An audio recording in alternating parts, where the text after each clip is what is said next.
In this economy, whole chickens are like money in the bank. And this is by far the easiest and most foolproof method that I've found for perfectly juicy chicken every time. Start by preheating a 12-inch oven-safe skillet in the oven to 450 degrees. I'm using my cast iron skillet. While that's heating, prep a 5 to 7 pound whole chicken by blotting it dry and then covering it with your choice of oil.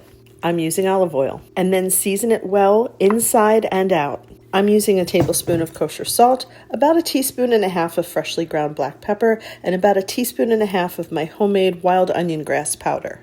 I always pre-mix my seasoning in a small bowl, and that way I'm not cross-contaminating my spices or my salt mill. But that's it. Chicken, oil, and seasoning.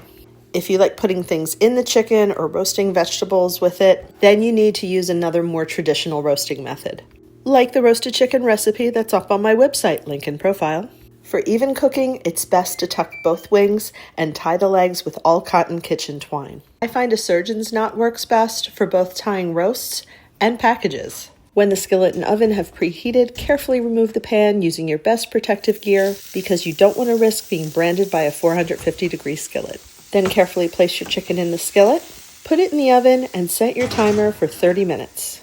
This is the last time we'll have the oven door open until it's done. When your 30-minute timer goes off, don't open the oven door, don't even peek.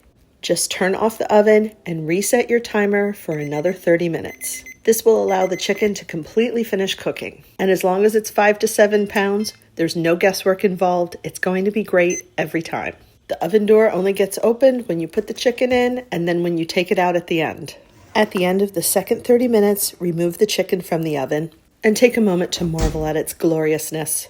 I always recommend using a probe thermometer to make sure that the thickest part of the meat is at least 165 degrees, and we're more than good here.